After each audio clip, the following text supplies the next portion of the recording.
Good morning, good afternoon, good evening, wherever you are while you are watching this video. Hello everybody, I am so happy that you are here. Let's get started. Eee! I'm so excited, you guys. I'm so excited. I'm coughing. Hang on one second.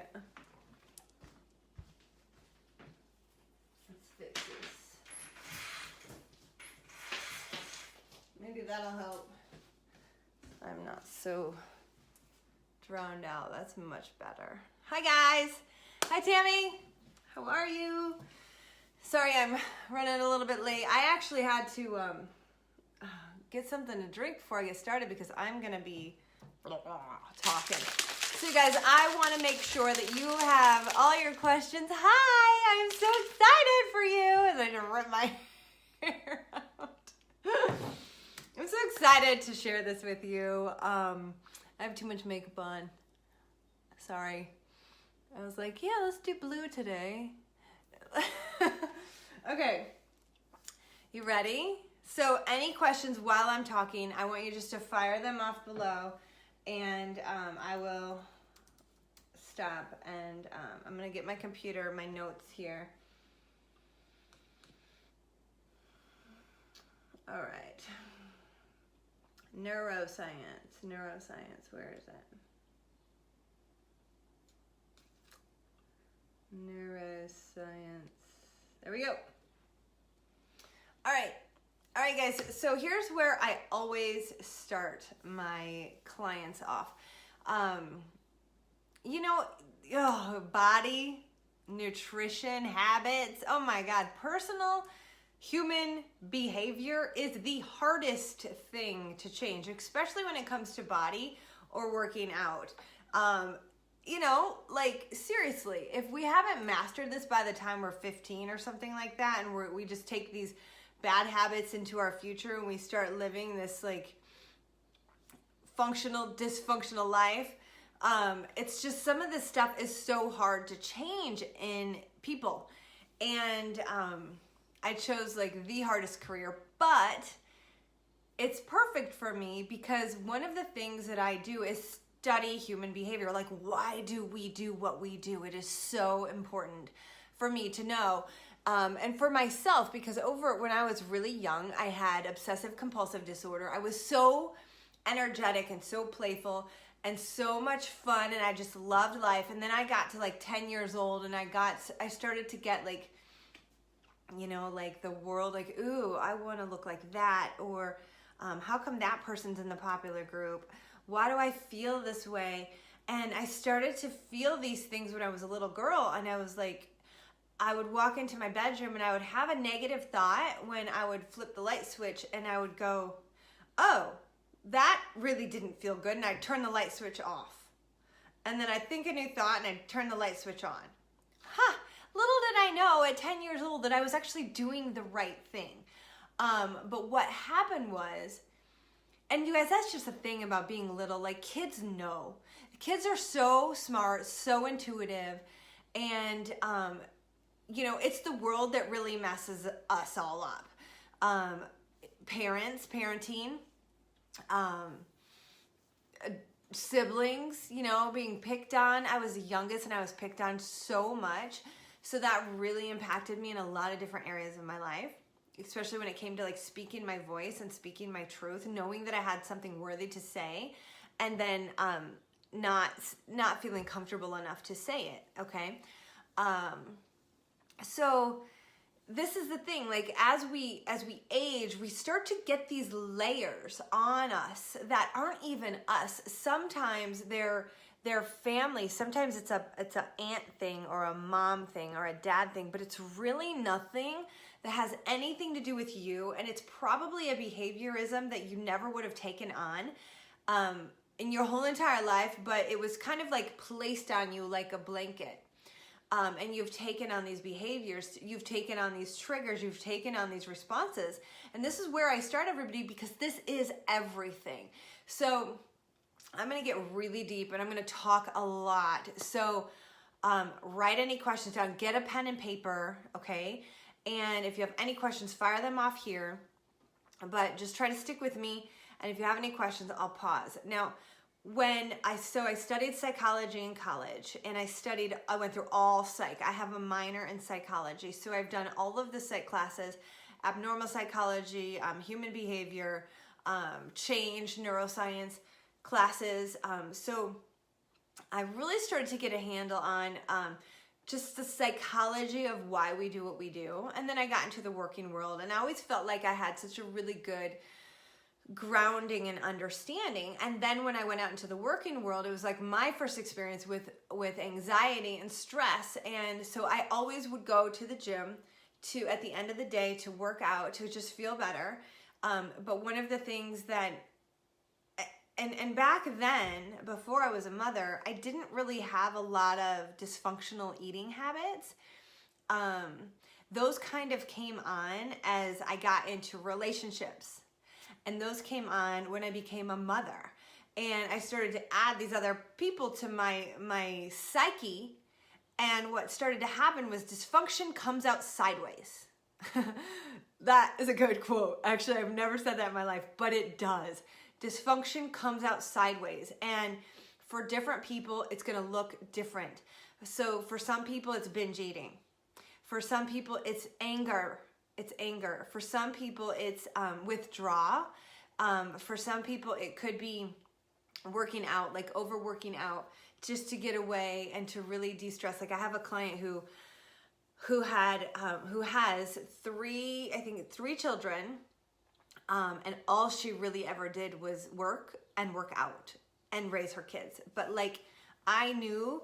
And she ended up getting divorced when she was in her early 60s. And I just knew that like that was her go-to for her whole life, you guys. And other things around her started to, disintegrate because she wasn't able to face certain things. Now, it's not that we always have to we don't have to back down. We don't have to always face anything that is obviously harmful. But we do need to be able to face these tough situations because life is not peachy all of the time. There's duality, okay? There's always black and white. And sidebar. So I started to study when I got into the real world and stress and anxiety. I actually worked out all the time. The dysfunction with food didn't really come until later. But it was the stress. And then what I found was yoga really helped me with my stress. And so did my workouts. And just doing things out in nature were my go-to to feel better, okay?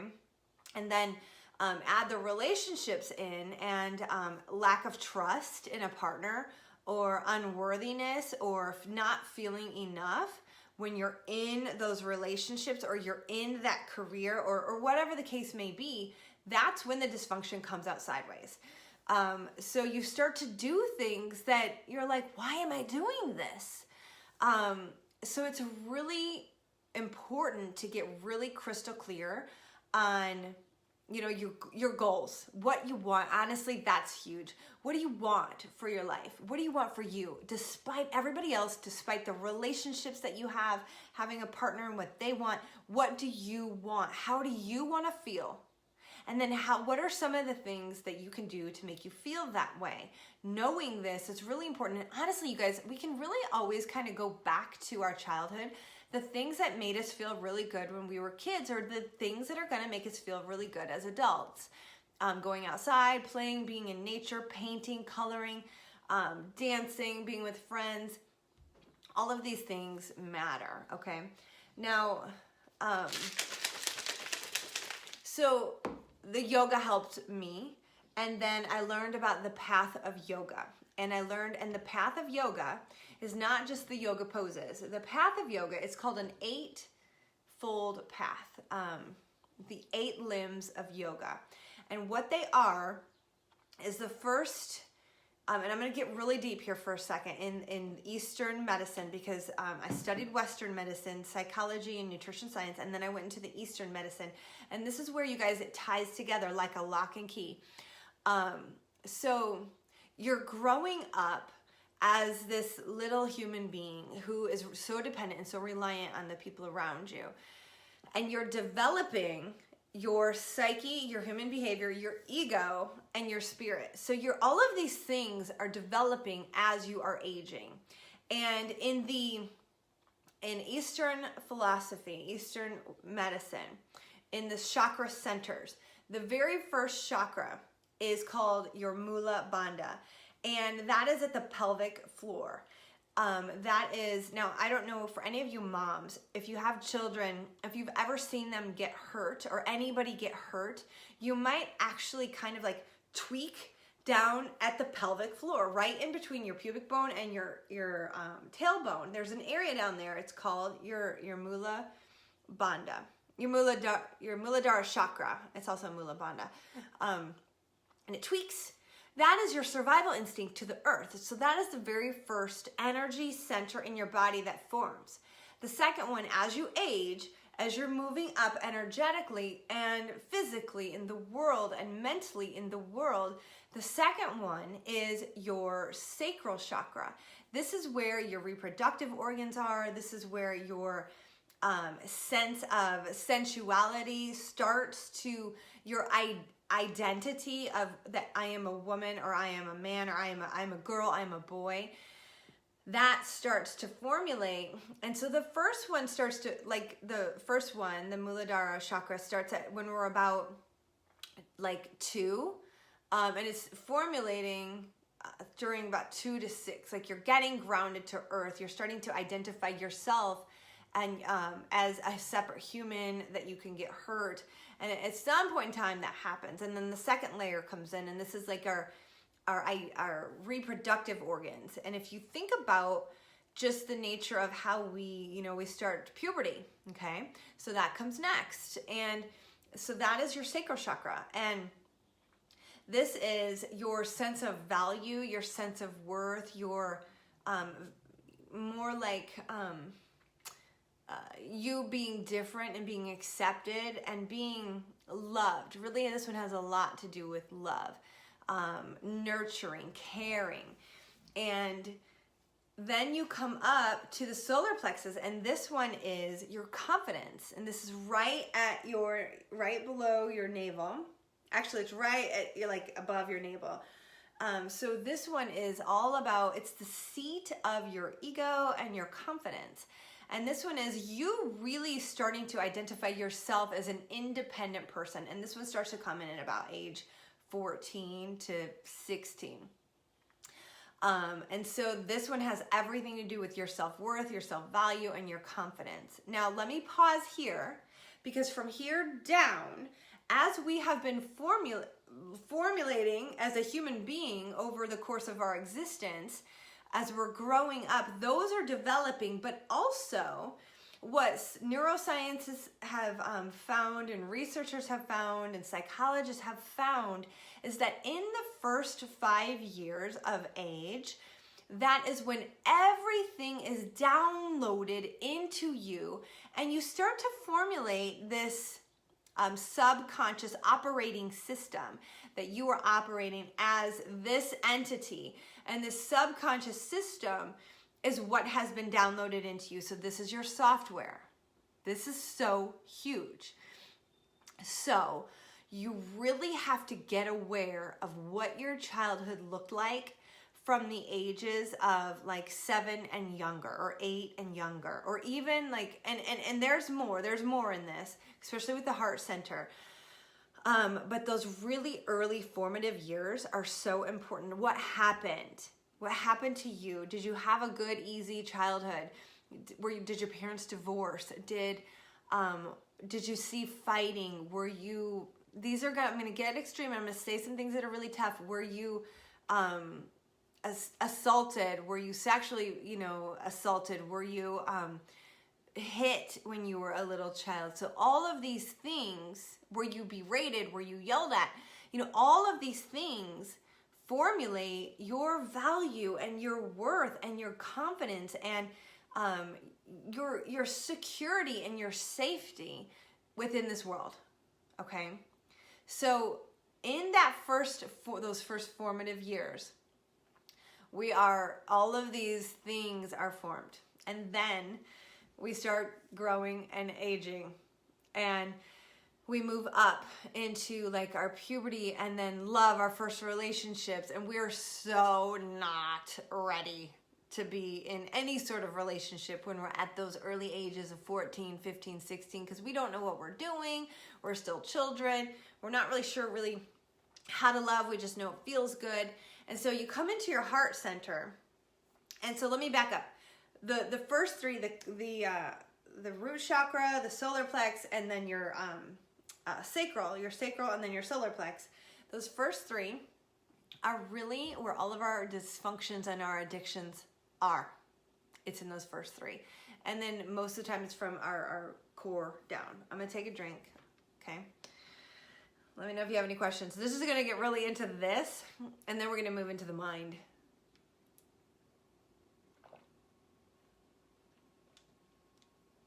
I didn't even plan on getting into this part, but I think it's so formative and so important.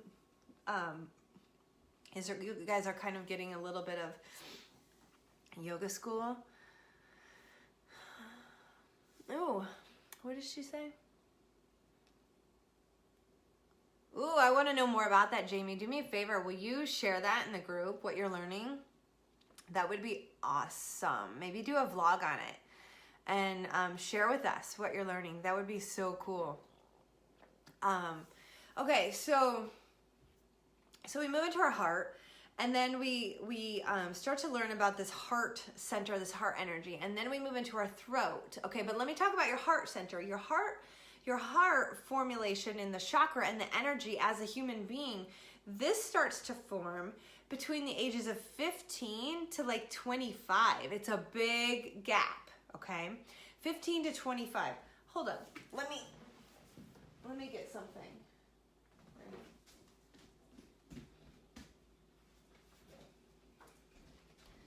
Get into this.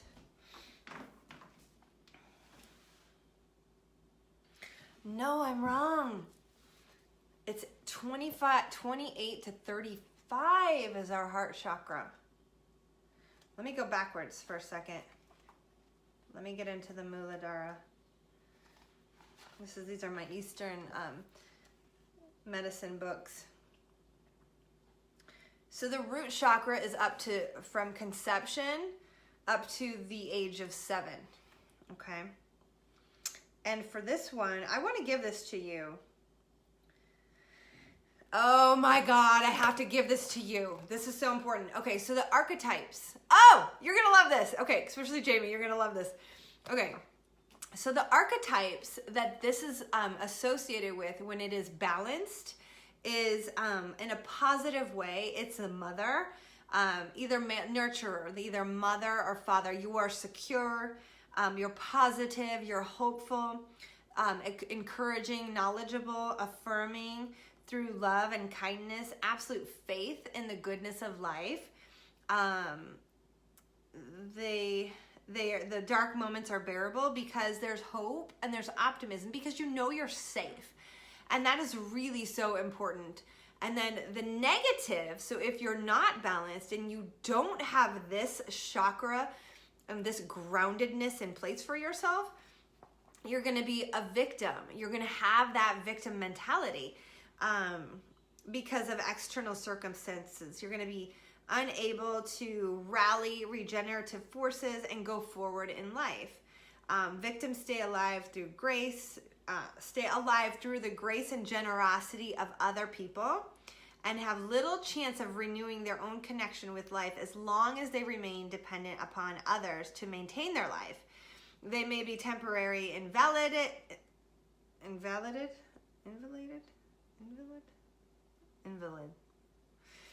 victims of terrifying circumstances, or completely uprooted from life that they have previously enjoyed.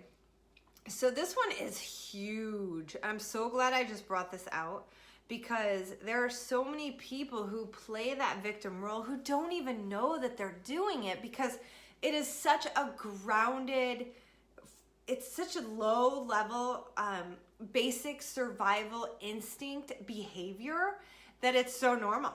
It's so normal to them. And they may, you know, experience like huge wake-up calls, and they still may never fully get through it. So really, awareness is key, and this is why meditation is so important.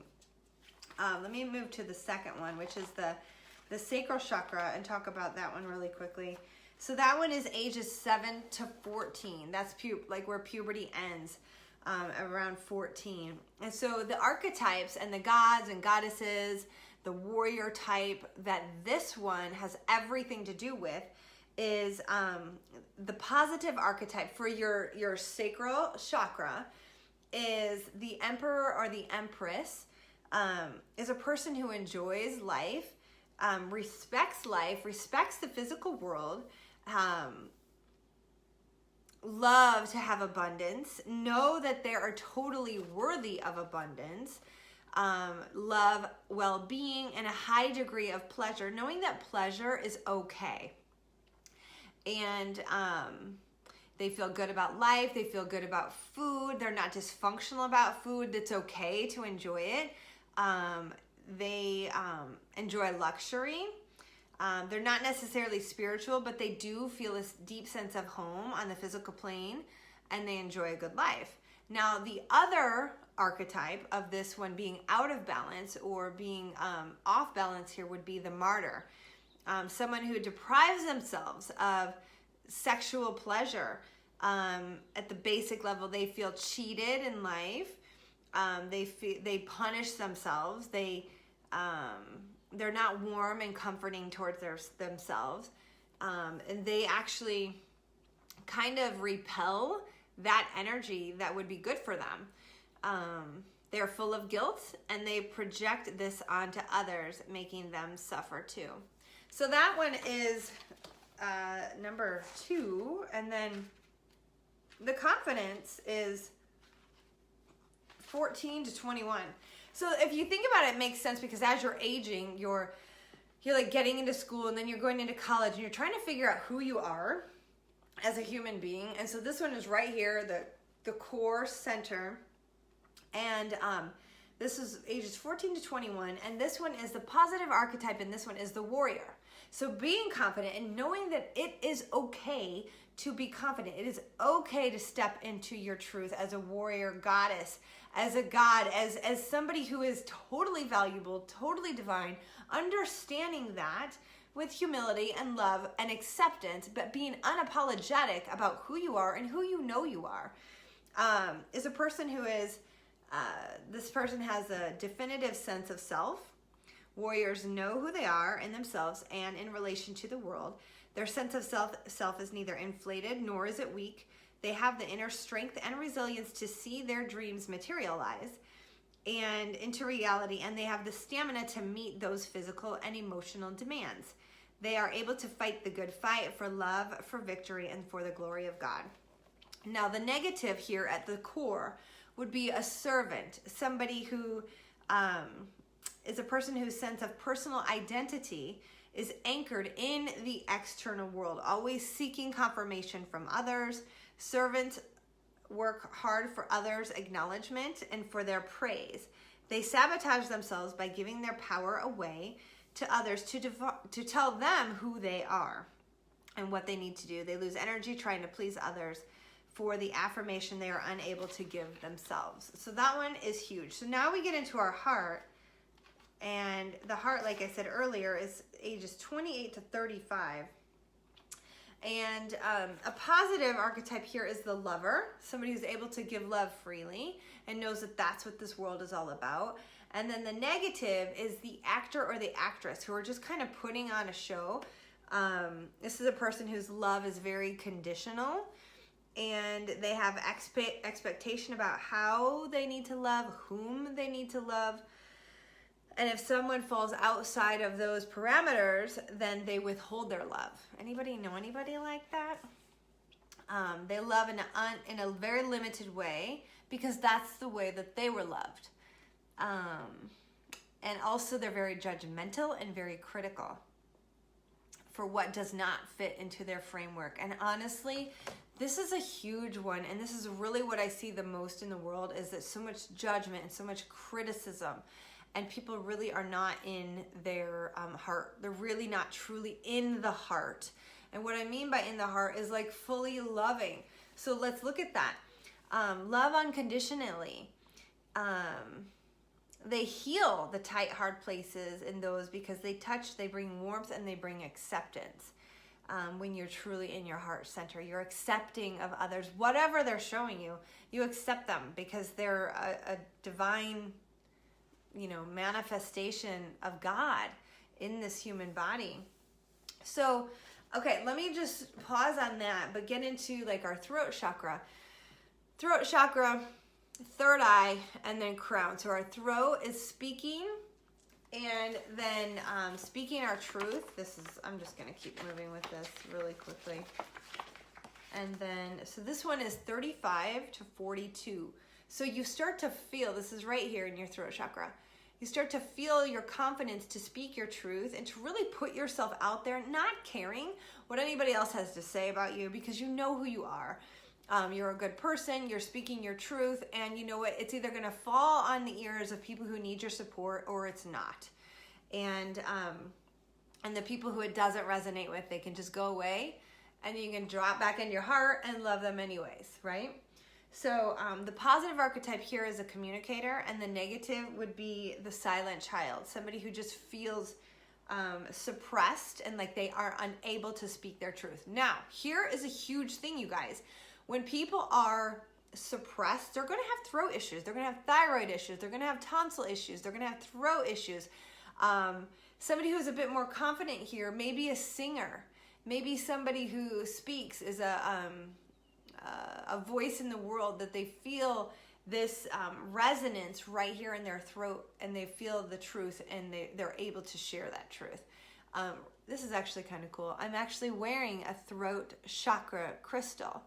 And this is a totally off the subject, but this is, these crystals are helpful. I don't know if you believe this. I'm not a big believer in this stuff, even though I am a yogi, but that's okay.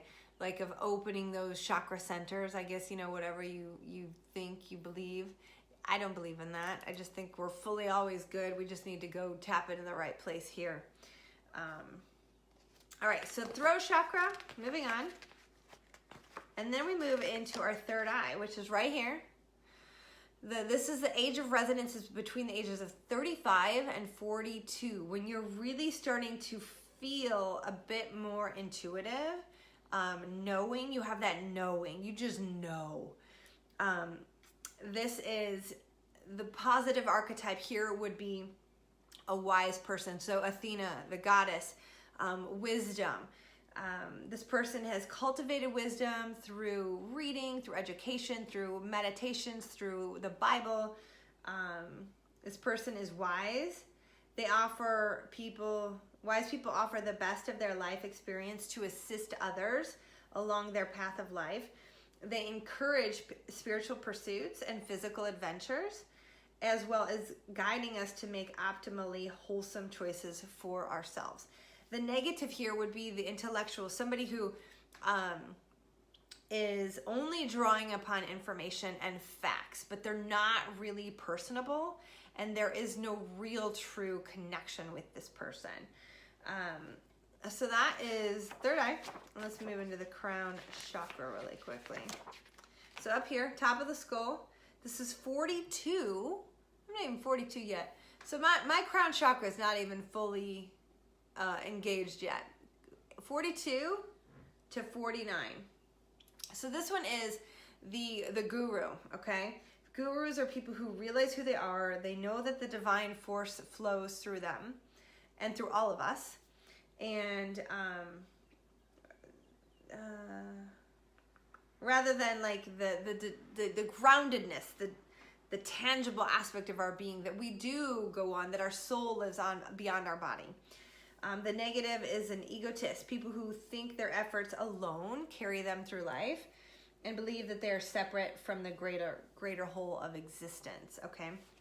So I wanted to share that with you as we move into the brain, because all of that stuff is super important for really kind of like understanding where you might feel things in your body and what might be going on for you in your life experience, okay?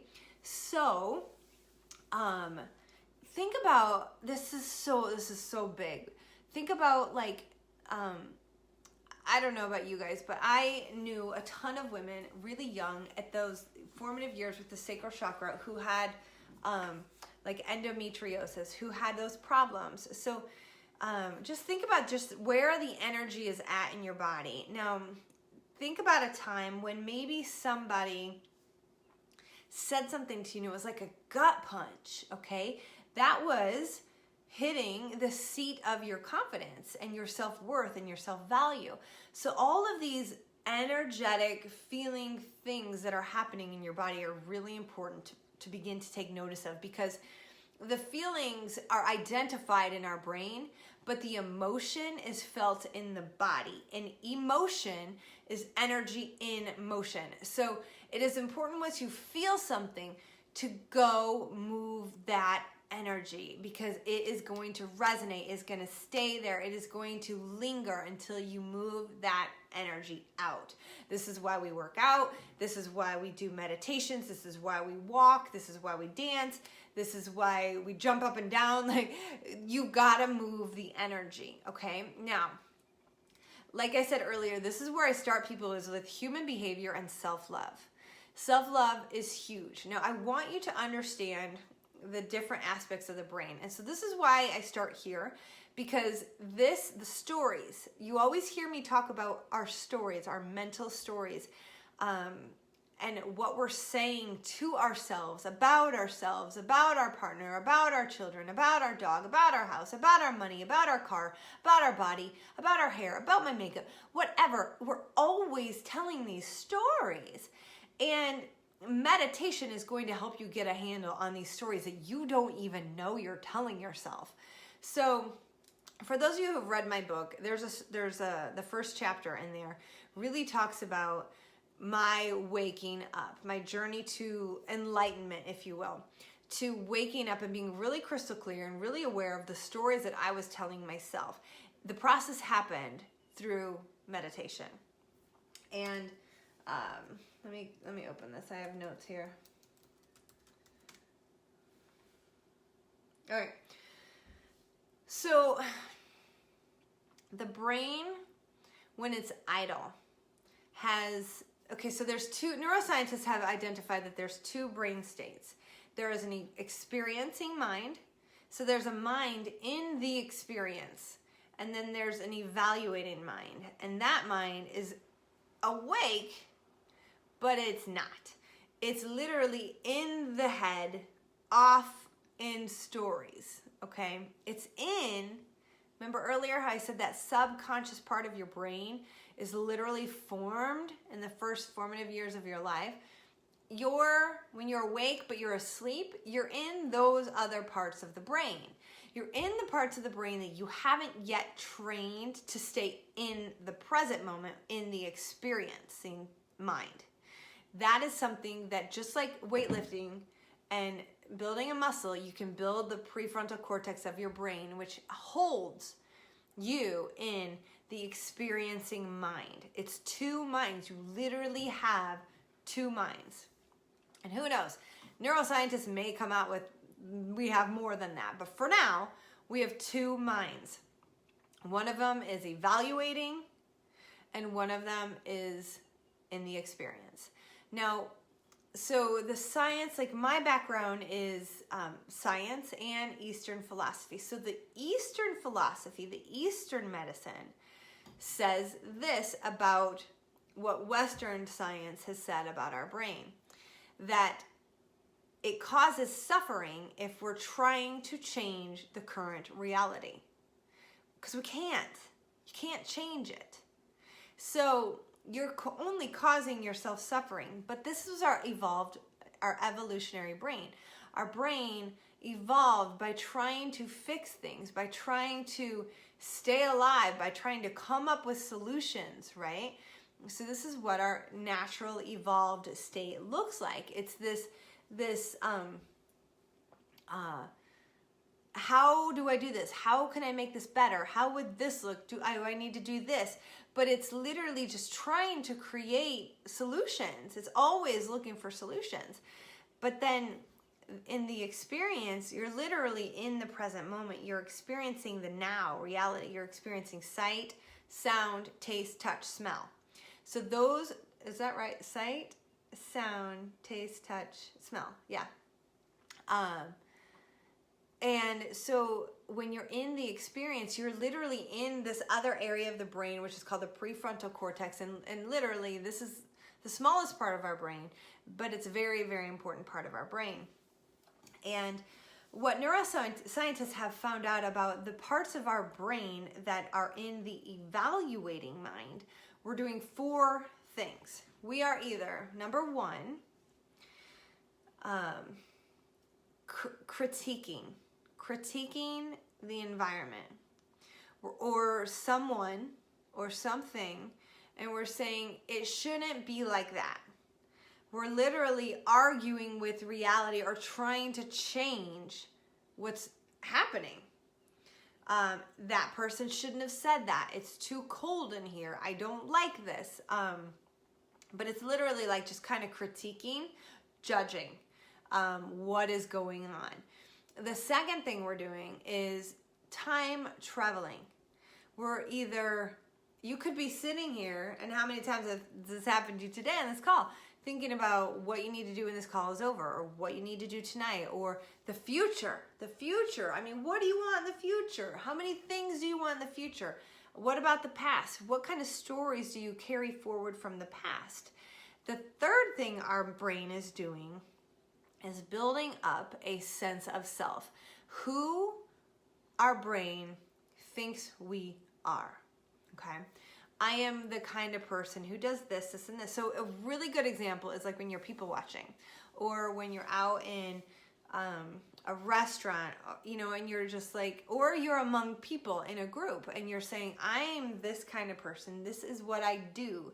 You're building up that ego sense of self, okay? This self that you think you are in the world, but in all reality, you are a soul having a human experience, okay?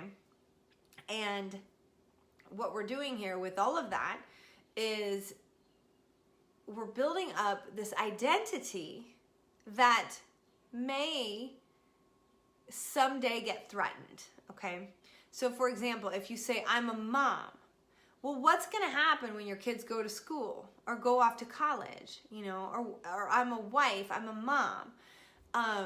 What's gonna happen if, God forbid, you get divorced and your children go off to school? You're gonna feel so lost, and your identity is you're not gonna feel like you have an identity.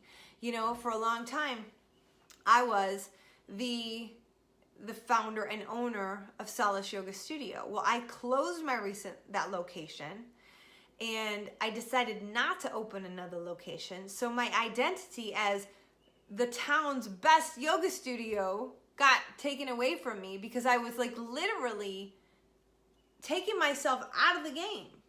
I was like, I'm over it. I'm so done. But that was still a sense of identity for me, okay? And then the last thing our brain is doing is comparison.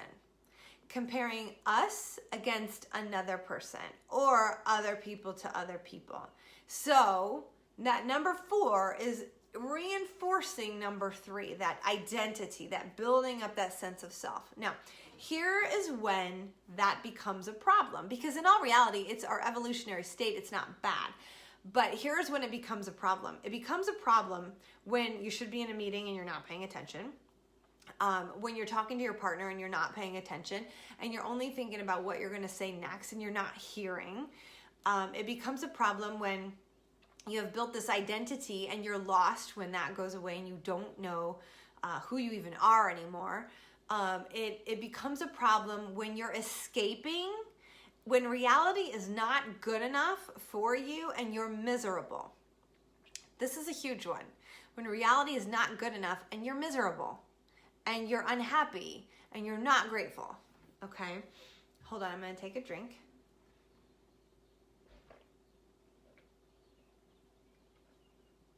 I got my ketones and protein only in here. Okay, so that the yoga tradition, the Eastern medicine tradition says when we're fighting reality, we only cause suffering.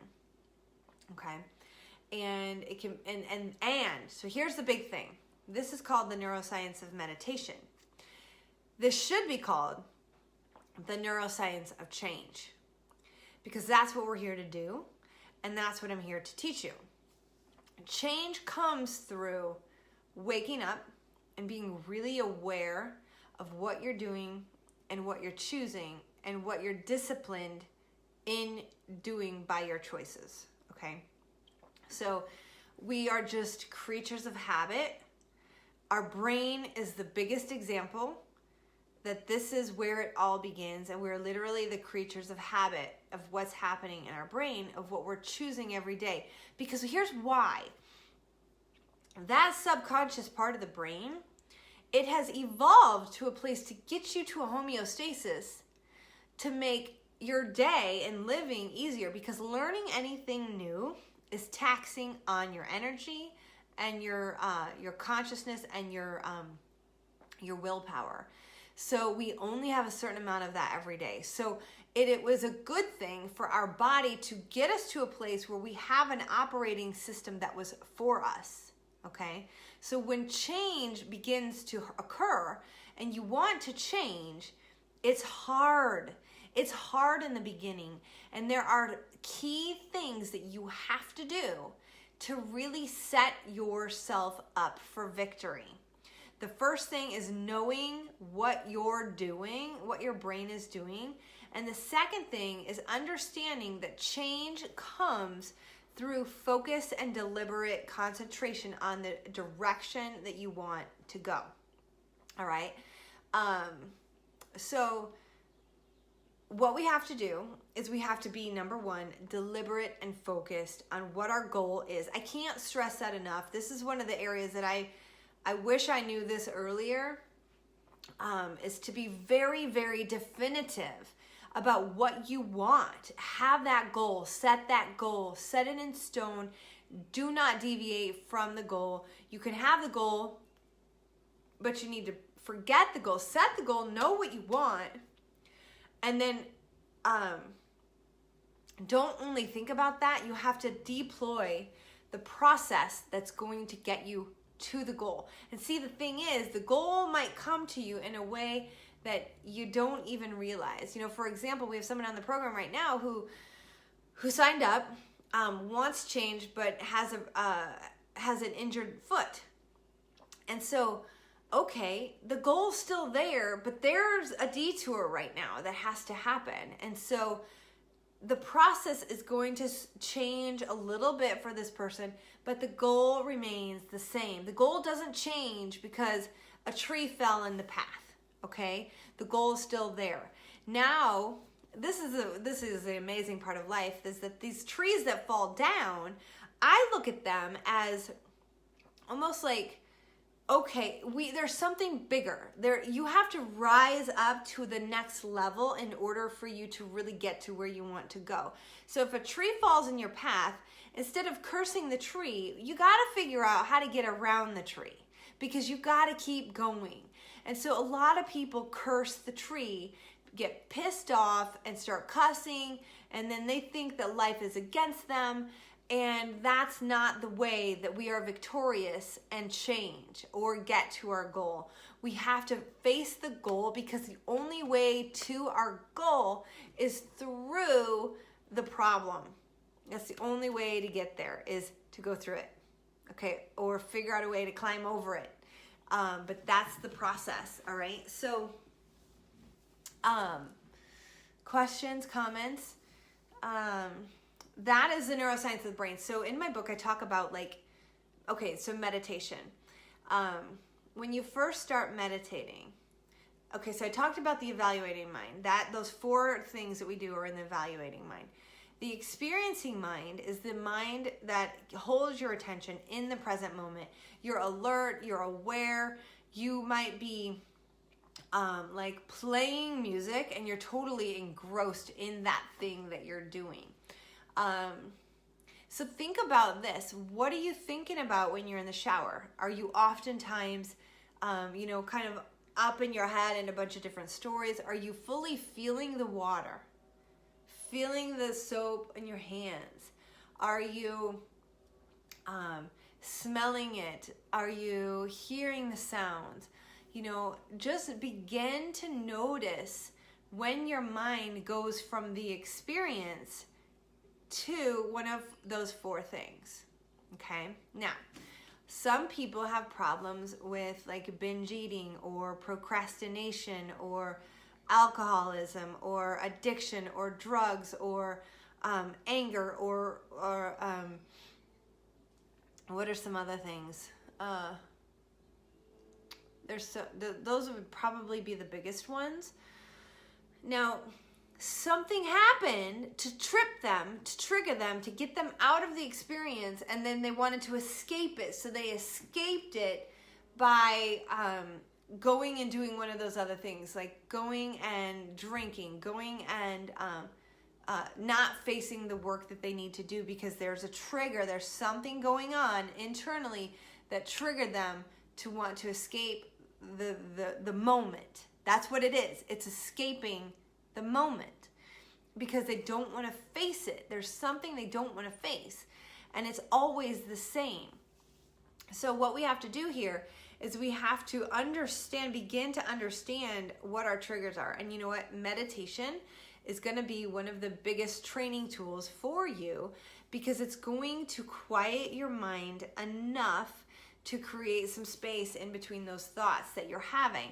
Now, if we have on average of about 60,000 thoughts a day, it's hard to disconnect from this and find that space in between the thoughts because you're rapid fire. You're going from one thought to the next, to the next, to the next. It's just like rapid fire.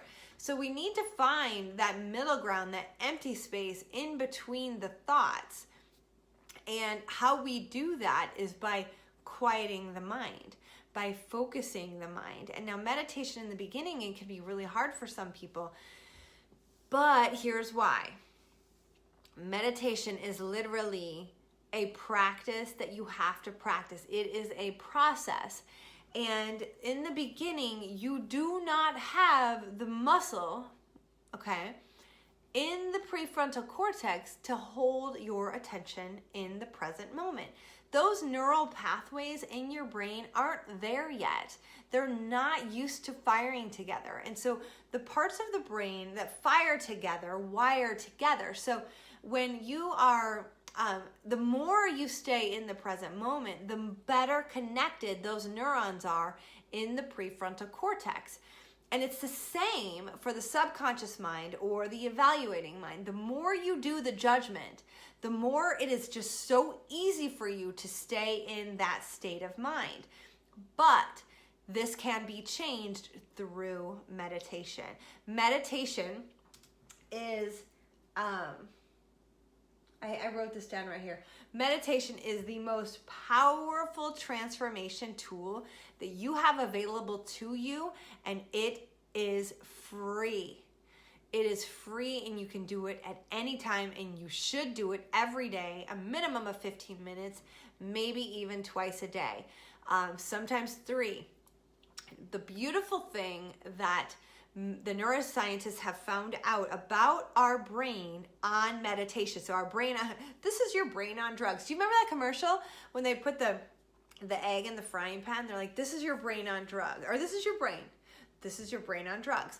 Well, your brain on meditation literally begins to change. The prefrontal cortex, the prefrontal cortex begins to grow. And it's not like it gets real big, like a muscle's gonna grow, but it does. It begins to, the gray matter in the prefrontal cortex gets bigger. And the connections between the neurons get faster and more interconnected. So that part of your brain, as you begin to meditate and you begin to do it consistently, your brain will go, oh, we're here again. We're doing that thing again. And it is all about holding your present, your mind in the present moment. To get to meditation, to get the brain trained and to get to that place where you're disconnected from your thoughts, you have to train the brain. So meditation is kind of two things. It's the practice of, so you don't just meditate. It doesn't just happen. You have to practice it. So meditation is literally a practice that you have to do. And meditation is also something that happens to you. But in the path of yoga, it's not just that. It's once you focus and you withdraw your senses from the external world and you're focused, you then drop into meditation. But your brain has to be focused long enough to disconnect from the world, to disconnect from the senses, and to drop in to a meditation. And when you drop into meditation, it's a whole other experience. You may receive a download of information that you just know isn't yours. It's from a divine higher source. You might feel energetic sensations. You might feel like you might see things. You might even get, this is crazy, but it's true, sexually aroused. Because meditation is a higher vibration of energy than our normal everyday functioning, okay? Your vibration of your body literally raises as you meditate. And so this is another reason why meditation is so, so important, because as your vibration raises, you begin to join in with the vibration of the universe, which is love and creation and acceptance and joy and expansion. Whereas the other vibrational realities that people have are often fear and lack and judgment and disconnect. And those keep you separate and small, okay? So meditation raises your vibration. So not only does meditation quiet your mind and start to eliminate stress, but meditation raises your vibration to help you transcend to a new level. This is huge. This is why I wanted to begin in this space, because meditation is critical to your transformation, to any transformation, whether it is your body, whether it is your relationships, whether it is your bank account. It is critical, okay? So, let's see. Okay, so meditation, like I said, it's like two things. You do it, and it's something that happens to you. In the yoga world, when you drop into meditation, we call this samadhi. S-A-M, A-D-H-I, samadhi. And when you drop into samadhi, you drop into the divine consciousness, the oneness with the world. And now I'm going to go a step beyond here, this workshop that we're doing, and give you this next nugget. That is where you tap into to begin co-creating with the universe, okay? To begin manifesting and to create heaven on earth. The kingdom of heaven is within you, so create heaven on earth out there as it is within. So you drop in and you start to create, you start to tap into the oneness of the universe, all right? Now, the thing that meditation is doing, this is the beautiful part, is that the more often you meditate, the more often you guys, write this down. Make this as a note. This is a big thing to put a red flag on and say, remember this. Meditation helps you to see your brain when you're not meditating and to see what it is doing. So when you're triggered and you're triggered to go eat the food, meditation is going to be the thing that helps you to see those triggers and to see what you're about to do. So the best place to start, you guys, is meditation, about 15 minutes every single morning, and just focusing, doing the meditations in the group, the website, the 21-day meditation. You can just do that time and time again, just restart it every time so that you're guided and you have something to focus on. And then if you're ready to move on to doing this on your own, you can focus on your breath, or you can focus on like a mantra such as, I am love, I am wealth, I am adored, I am abundant, I am healthy, I am fit, I am loved. Whatever you need to get into your bloodstream, get into your system, that's what you say. Get into your cellular DNA.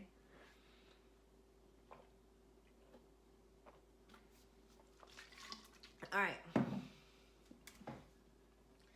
So that is the meditation of the brain. Now, when you begin to acknowledge and see what your brain is doing, then you're less likely to get triggered and go off on somebody or go off in your head into crazy town, okay? Because when you're not awake in the experience of the moment of what's really truly happening, you're asleep, you're judging, you're critiquing, you might be separating yourself from others, or judging or attacking with attack thoughts.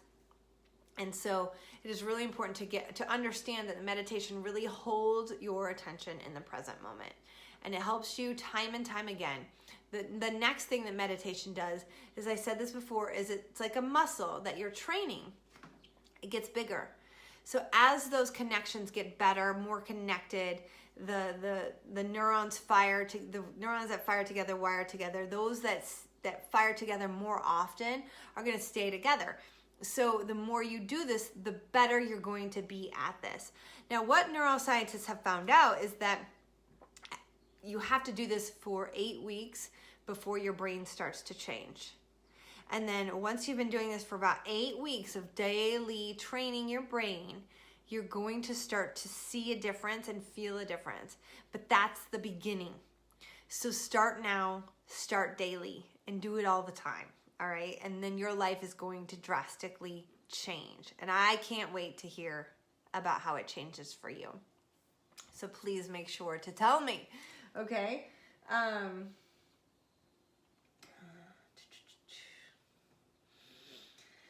In the beginning of meditation, I want to say this, it's a big process of healing.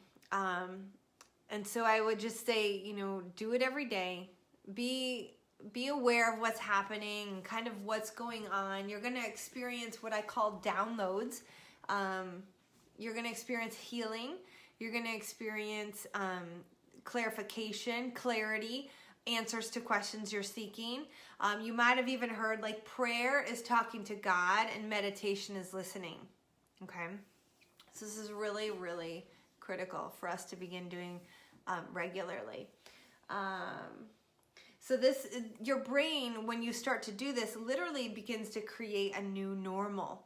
So right now, your normal most likely is in those 4 states of the brain where you're not always fully awake and alert and in the present moment. So what happens when you start meditating is you literally begin to create a new normal for your brain, because your brain will begin to identify and see when it's going off into a story or when it's triggered and what happens, and you'll be able to stop the triggered response. So for anybody who is dealing with like any sort of like bad habits or emotional eating or procrastination or quick to anger or things like that, this meditation is going to be one of the best things, if not the best thing that you can do. Getting some assistance and some help outside of meditation might be needed as well, but honestly, you guys, meditation is absolutely critical for you. So this is it. This is the neuroscience of the brain, but this is also the neuroscience of change and how we, as spiritual warriors, tap into this spiritual nature of who we are, and we start to raise ourselves up to become that person we always knew we were, to become that person who is loving and energetic and supportive, and not the victim, who is the warrior, who is the goddess, who is the divine creator of your life. You are. So that's what we're here to do. And it is all coming through you, to you, through this Spiritual Warrior 90-day training program that you just have to implement the tools and begin doing the things that work. You have to trust the process, because it is in the process where the transformation occurs. It is in the experience, not in the mind. It's in the experience where the transformation begins to occur. And if you don't show up, you're not going to get the lessons. You're not going to get the downloads. You're not going to feel that new energy. So we have to show up. We have to do the tools, the meditations, the workouts. We have to be here for each other, because we need that reinforcement with our tribe, with each other, with when we fall down. We all need to be on the same page, and we need to be there for each other. So that is what we're here for in this Spiritual Warrior program, or in the figureFIT community. We need each other, and that's what we're here to do, is to support each other and rise up into this most amazing person that you know you are. You have this. You may not always feel like this. You may not always feel like you're living that identity, but it's time to start to see that person in your mind and just be it. Be that person. Be the energy, and continue to reinforce that behavior, the things that that person does, the way that that person talks, the way you want to be. And the more you reinforce it, the more normal it becomes for you. It's just like training our brain. So you guys, I'm going to take a moment, take another drink, and we're going to end this with a quick meditation. So go ahead and get comfortable and close your eyes.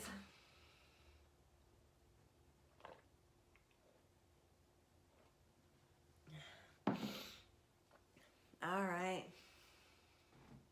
So go ahead and close your eyes. Go ahead and put your hand or hands on your heart. Take a big breath in. Fill up your lungs. Hold the breath for 4 counts. And begin to let it out for 4 counts. I'm going to set a timer. Alexa, set a timer for 5 minutes.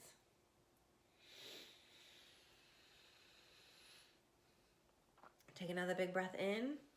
Hold it at the top for 4 counts. And exhale out for 4 counts.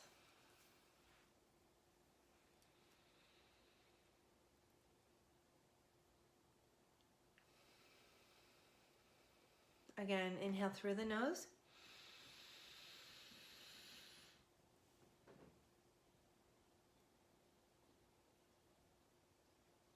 And exhale out.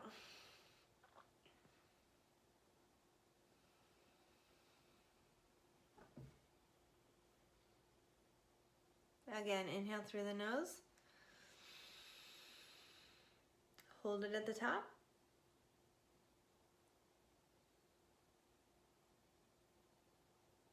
And exhale out.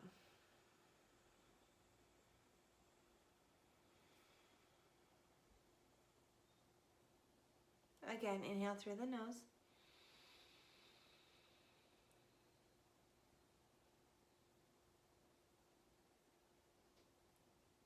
And exhale out. Just keep going, inhaling and exhaling. Inhale.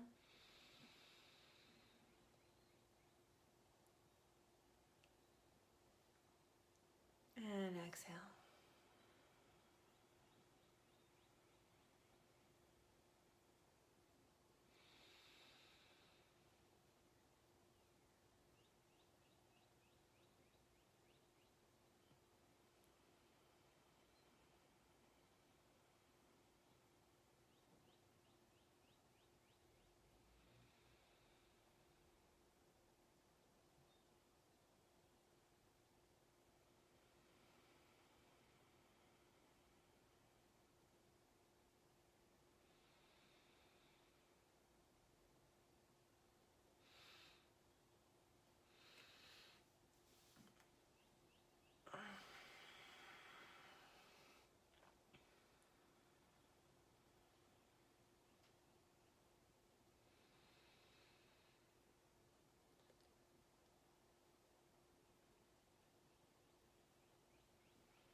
And before we wrap up this call, I just want to take a moment and help you all to set a behavioral commitment. And I think that is one of the most, I don't think I know, research shows it is. Neuroscientists show that this is the most important thing that you can do, is to set a behavioral commitment as to what you are going to do, what you want, what's your goal, and what you're willing to do to get there. So for example, behavioral commitment for me was, back in the days, I'm gonna work out no matter what every day for the rest of my life. And now that is kind of unrealistic because it's not gonna happen. But so I had to kind of tweak that a little bit and say, I'm gonna work out all the time, consistently, no matter what. So there may be a day that I don't get to work out because of something, but I'm gonna plan for every day of doing something, whether that be an actual figureFIT workout or a walk or something. But I do know that I have to work out really hard on certain days, and I'm willing to do that with the figureFIT workouts. I am willing to put all of my effort into those 3 workouts, because if I do that, then on the off days, I will know that I at least did the 3 main things that I needed to do for my entire body for that week. However, I am not done, because just by doing those doesn't mean it's over, because it could be a day that it isn't a figureFIT day. So because I know that it is healthy to move my body and to move my energy, I will commit to moving in the off days as well. And so it just depends on where I'm at energetically, how I'm feeling with what I do in those off days. Most of the time in my off days, about 2 of the off days out of 7, so 3 of my days are hardcore figureFIT workouts. 2 of the off days are other pretty good workouts. And then 2 of the other days might not be working out. It might not even be, it might be a walk. It might be a little bit of, it might be some yoga, something that is a little bit more easygoing. And I just kind of say, I don't give those to myself as a gift. I don't want to say that an off day is a gift. It's all a gift. It's all a gift because we get to do it. So I just say like that, I will consciously say, you know what, I'm just not going to work out today because I've done my 3 workouts. I did this extra workout for my booty, or I did this yoga session. So today I'm just not gonna, maybe I'll go for a walk later, 15-minute walk, especially if I'm super busy. But I do believe that we can find those times in our days, okay? So that was my behavioral commitment years and years ago. But you have to be willing to write out what you're willing to do to get yourself to your goal. And stick to it. And that has to be your consistency plan. You've got to stick to it. You can do this around food. You can do this around money. You can do this around your career. So begin to set those behavioral commitments of what you want and what you're willing to do to get yourself there. All right. You guys, thank you so much for being here today. I hope and pray that you loved this module. And I know that this will serve you greatly. There's a lot here, so I would highly recommend that you watch this a couple of times and really get this into your body, your mind, your spirit. I always say get it into your DNA, get it into your cells, because it needs to become a new normal for you. So thank you so much for being here. Please let me know if you have any questions in our private group page, and I am happy to assist you on this journey. Now, you can post your questions in the regular member community page. This page is where I will be giving you the tools here for this program. So I just want you to remember, you can take this back into the main group. To teach is to learn. So now that you've learned this, you've gone through this, I want you to go speak it. I want you to go speak what you have learned so that you can dive deep into your cells, into your roots, what you have just learned, because it is in the process of doing that you get better at what you have learned. And one perfect example of this is in my teacher training program. It's all easy to learn the poses. It's all easy to learn the path of yoga and how to meditate. But it's a whole nother practice when you step in front of people and you are required to then go teach it. Because it isn't until you teach it that you really learn it, okay? So I encourage you to do that and really to start stepping into that mentor role. I'm here for your support. I'm here to answer any questions, but I really just want to empower you and encourage you to go do that, because that is so important. And you know, all of the people who are coming into the program after you need you. You know, we all need each other. So we all need mentors and we all need guides. And so that's really what we're all here doing. You're doing that for me. I'm doing that for you. It's just a big learning circle. So thank you so much for being here, you guys. So much love to you. Have a great day. Bye-bye. Mwah.